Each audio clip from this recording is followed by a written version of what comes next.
Define success for yourself. So the question that we got to ask ourselves is what success is to us, what success is to you.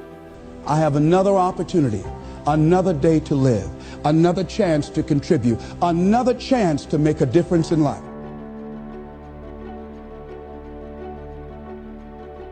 Define success for yourself.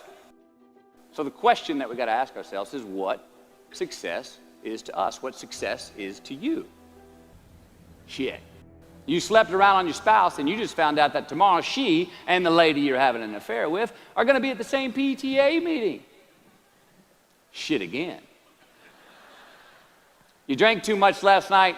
You're too hungover to drive your son to his 8 a.m. Saturday morning baseball practice. These are the crumbs. They come in the form of regret, guilt, and remorse. You leave crumbs today, they will cause you more stress tomorrow. And they disallow you from creating a customized future in which you do not have to look over your shoulder. So let's flip the script. Instead of creating outcomes that take from us, let's create more outcomes that pay us back, fill us up, keep your fire lit, turn you on for the most amount of time in your future. These are the choices I'm talking about. And this is the beauty of delayed gratification. All right, tee yourself up. Do yourself a favor. Make the choices, the purchases today that pay you back tomorrow. Residuals. In my business, we call it mailbox money. If I do my job well today, and that movie keeps rerunning on TV, 5 years from now, I'm getting checks in the mailbox. It's a heck of a deal. So whether it's prepping the coffee maker the night before, so all you got to do is press the button in the morning, or getting ready for the job interview early so you don't have to cram the night before, or choosing not to hook up with that married woman because you know you're going to feel horrible about it tomorrow, or paying your debts on time so that when you do see that guy 3 rows back tonight, you don't have to hunker down in your seat hoping that he don't see you. Get some ROI. You know what that is? Return on investment. Your investment. You. Customize your future. Don't leave crumbs. Turn the page. The late and great University of Texas football coach Darrell Royal. He was a friend of mine and a good friend of many people. Now, a lot of people looked up to this man. One of the people that looked up to him was a musician named Larry. Now, at this time in his life, Larry was in the prime of his country music career. He had #1 hits, and his life was rolling. And he had picked up a bad habit of snorting the white stuff somewhere along the line. And at one particular party, after a bathroom break, Larry went confidently up to his mentor, Darrell, and he started telling him a story. Coach Royal listened, as he always had. And when Larry finished his story and was about to walk away, Coach Royal put a gentle hand on his shoulder, and he very discreetly said, "Hey, Larry, you got something on your nose there, bud." Well, Larry immediately hurried to the bathroom mirror where he saw some of the white powder that he hadn't cleaned off his nose. He was ashamed. He was embarrassed, as much because he felt so disrespectful to Coach Royal, and as much because he'd obviously gotten too comfortable with the drug to even hide it as well as he should. Well, the next day, Larry went to Coach's house. He rang the doorbell. Coach answered, and he said, "Coach, I need to talk to you." Darrell said, "Sure, come on in." Larry confessed. He purged his sins to Coach. He told him how embarrassed he was and how he had lost his way in the midst of all this fame and fortune.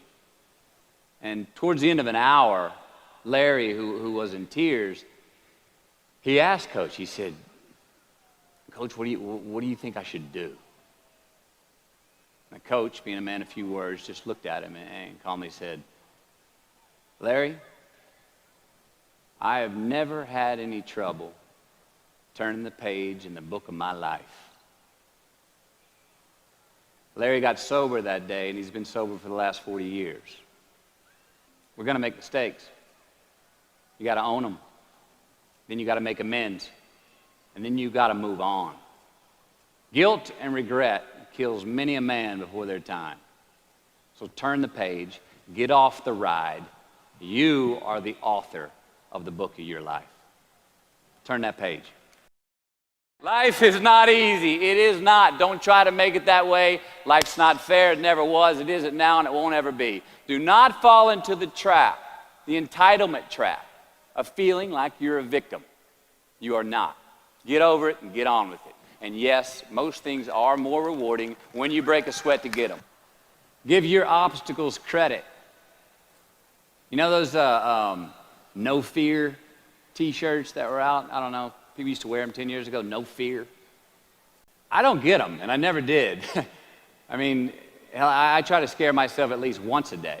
I mean, I get butterflies every morning before I go to work. I was nervous before I got here to speak tonight. I think fear is a good thing. Now, why? Because it increases our need to overcome that fear. All right, so say your obstacle is fear of rejection. All right, you want to ask her out, or you want to ask him out, but you fear that he or she may say no.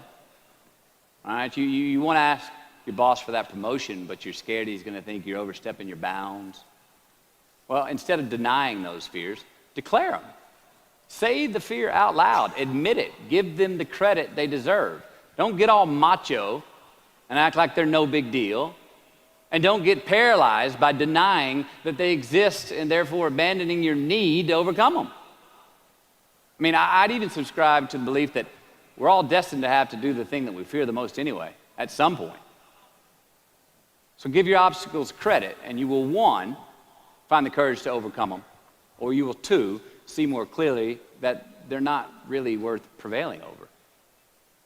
So be brave, have courage, and when you do, you get stronger, you get more aware, you get more respectful of yourself and that which you fear. Unbelievable is the stupidest word in the dictionary. Should never come out of our mouths. Think about it. To say, oh wow, what an unbelievable play. It was an unbelievable book, an unbelievable film, an unbelievable act of courage. Really? It may be spectacular, it may be phenomenal, most excellent or outstanding, but unbelievable? Give others and yourself more credit. It just happened. You witnessed it. You just did it. Believe it. What about the other side of unbelievable? You know, that side when we humans underperform or act out of our best character. For instance, man flies a suicide jet into the World Trade Center. Millions die from diseases every day that we have cures for. Bob the Builder swears that he's going to have your house built by Thanksgiving, and you can't move in until Christmas the next year. Our best friends lie to us, and we lie to ourselves all the time. Unbelievable? I don't think so. Again, it just happens, and it happens every day. Nothing that we Homo sapien earthlings do is unbelievable. And if there's one thing you can depend on people being, it's people. So we shouldn't be surprised. We, us, are the trickiest mammals walking the planet. I'm not worried about the monkeys. I'm worried about you and me. So acknowledge the acts of greatness as real, and do not be naive about mankind's capacity for evil, nor be in denial of our own shortcomings. I guarantee you that as you begin to give more of yourself in your work, give more of yourself in your marriage, give more of yourself in your relationships with your families and friends, give more of yourself to your talent, to your vocation, to your job or your business, as you begin to set high standards for giving that which you have been given to share in the universe, I guarantee you that life takes on a whole new dimension, that you'll be happier. You have a greater sense of happiness and fulfillment in life. Now, that doesn't mean you're not going to have some challenges. That doesn't mean that you're not going to have some problems that you'll be dealing with on a day-to-day basis. No, that doesn't mean any of that. No, that will not exempt you from that. But what it does mean that now you will begin to take off on some new paths to some newer horizons. That you'll begin to see life totally different than most people. I think that's what Henry David Thoreau meant when he said most men live in quiet desperation. That most of us go through life because we're not using that which we've been given, that we are punished, that we're going through life getting up in the morning with no reason to get up. See, once you find out your purpose in life, and once you decide that you're going to live a life of sharing and giving and contributing to life, you don't need an alarm clock to get up. That you move differently. You have more life in you. But most people are walking around dead. Most people are looking lifeless. Most people find it a hard effort to smile. Most people are abusing themselves with alcohol and drugs and evading their own greatness and holding back on themselves. For years, I was cheating myself. For years, I could have been doing exactly what I'm doing right now. But I was afraid. I didn't feel I was worthy, and I didn't want to recognize that which I had been given. I had a limited view of me, and I was literally running away from me.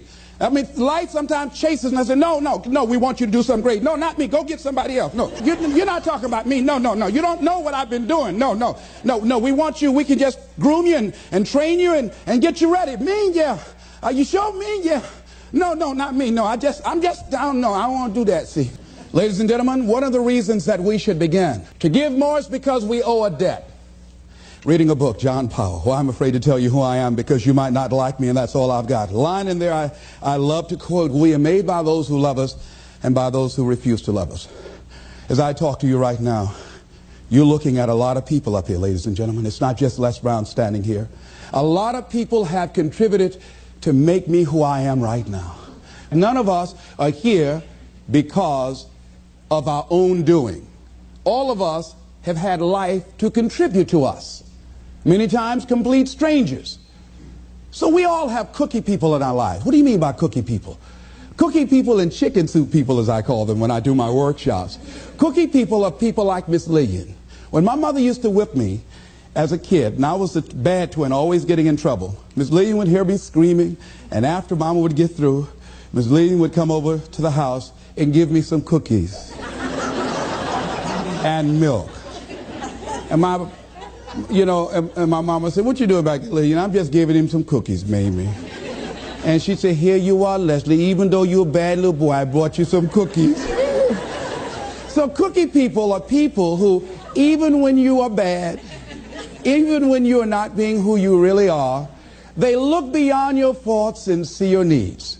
Even if you're a moody person and curse them out and dog about sometimes, these cookie people love you unconditionally. How many of you have ever had cookie people in your life? All right. So we all have had cookie people that the universe has put in our lives to contribute to us. The other people are the chicken soup people. Chicken soup people are people that you can call at 2 o'clock in the morning and say, "I got a flat tire, will you come help me?" Or "My battery is not running, would you come give me a jump?"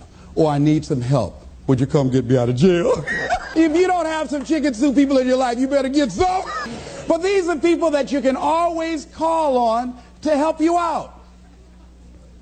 So I'm encouraging you to give a letter of appreciation to some of the cookie people in your life. Some of them might have already made their transition. Write some letters to some people who were a leg up for you, some people who contributed to you being who you are. And just say, "I was just thinking over the years, I know you know I love you and appreciate everything you've been to me, but I just wanted to drop you this letter." How do you think they'll feel if they get that? Just out of nowhere, just want to thank you for how you have enriched my life. You might not have thought much of it, but because of the help and assistance you gave me on that particular day, that was a turning point in my life. Why should we give? Well, giving creates a vacuum. And as we know, nature abhors a vacuum. See, when you give, you create a vacuum, you are now in a position to receive. See, if I have my arms closed holding on to everything I've got, nothing is available to come in. But if I'm open, if I created a vacuum there by giving and keeping the flow going, the stuff in the universe is going to come back to me, ladies and gentlemen. It's going to come back. Whatever you give. Whenever I go into a room and give a speech to inspire people, to help them to develop their greatness, if you get 10% of what I get, because as Bach says, we teach that which we need most. I'm not wearing any crown. I need it as much as I'm sharing it. I'm still growing. I'm still unfolding. I'm still seeking to discover my greatness. And if you get 10% of what I get when I walk out of here, see, there will be a different man walking out of here than who came in here. And as I give, the more I give to you, the more I get. Most people don't understand that. That's a law of life. Do you know that we can literally eliminate poverty overnight? We can eliminate hunger and homelessness overnight if people understood the concept of what giving means and the power in it. about the difference that it can make in our lives. I guarantee, if you go to any rundown neighborhood and interview the people there, evaluate their lifestyles and what they're doing and what they're contributing to life, and then go in a wealthy neighborhood and talk to those people and evaluate them and check out what they're doing with their energy and their time and what they're contributing to life. Here's what you're going to discover what Earl Nightingale said. He said, our success in life is directly related to the quantity and the quality of the service that we give. I guarantee you that you will find that people who have more, people that are living the abundant life, are the contributors to life, ladies and gentlemen. They are the people that are giving more. And the people who are operating out of scarcity and poverty consciousness, these are the people that are down and out. These are the people that are complaining. These are the people that are blaming the world and everybody for where they are. But if they took that same energy and begin to invest and give something back to life. I was in New Jersey, and I had to give a political presentation to a group there that were trying to organize a community to begin to revitalize that particular community. And the guy was telling me very proudly as we were walking through a housing project, he said, the city is about to give $55 million to renovate these housing projects. I said, what a waste. He said, why would you say that? I said, let me ask you something. And the person that was standing next to him, I said, do you live in this building here? He said, yes. I said, how many families live here? He said, 6 families. I said, we walked in the door and we can smell the stench of urine. Does it take a genius to go down to the store and perhaps sacrifice buying 3 packs of cigarettes and buy some Tide soap and water and come back here and wash this stench out of here? Does it take a genius to get a can of paint and paint over the graffiti and repair the mailbox? Does it take a genius for that?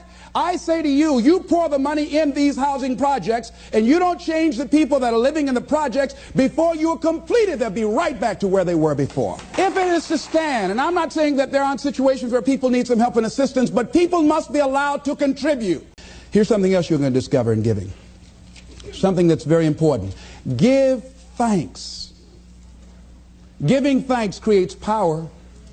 Give thanks for your house. Give thanks for your apartment, for your car, for your family, for your health, for your relationships, for what you have. When we focus on something, it expands. When you're giving thanks, when you're showing a spirit of gratitude for what I got, not that you're satisfied with it, but you're grateful for what you got. Whatever you focus on, that's what you're going to continue to multiply and expand in your life. But if you focus on what you don't have, if all you can do is point out the negative things in your life, whatever you focus on, you're going to expand that. Some people, all they can do is complain. That's all they can do. They can't find anything to say good about life or about anybody else. Every time they open their mouths, that's what their minds are consumed with, and that's all they're producing in their lives. And these are people that you don't want to be around. Develop a spirit of gratitude. I'm thankful for life. I'm thankful to be an American. I'm thankful to be on this part of the planet. I'm thankful to see another day. No, things aren't what I want them to be. No, I don't have all the things I want to have. But I'm thankful that I'm still here. I have another opportunity, another day to live, another chance to contribute, another chance to make a difference in life. So begin to give thanks for what you have. Whatever you focus on, remember now, you want to become aligned with the universe. If you have scarcity in your life, it's because you have a consciousness of scarcity. As you begin to become thankful for what you have, for the abundance that you now know is coming your way, that you're attracting to you, for the good relationship that is coming your way right now, it will begin to create incredible opportunities for you to begin to improve your life and the quality of life of people around you. Giving is also, ladies and gentlemen, forgiving. Give forgiveness. Many of us do not realize that we cannot grow, that we are blocking ourselves, we are blocking our good in the universe. We're literally standing in the way of the flow of what life has to us because we haven't learned how to forgive. We haven't learned how to let things go so we can get on with our lives. When we forgive, ladies and gentlemen, it's not for the other person. Oh, no. It's for you. It's not for them, not because they deserved it or they earned it. You're forgiving other people. First of all, you've got to forgive yourself. But when you forgive other people, it is mentally and spiritually healthy to forgive. To let that luggage go, as Paul said, forgetting those things which are behind, reaching forth unto those things which are before. Oh, we hear it, but it's hard to do. It's hard. What you have is enough. Whatever you have to give. And the more you give, the more you realize you have to give. And we all have to. There are people who made the supreme sacrifice for us to enjoy freedoms that we take for granted. Oh, none of us can feel that we have nothing to give back.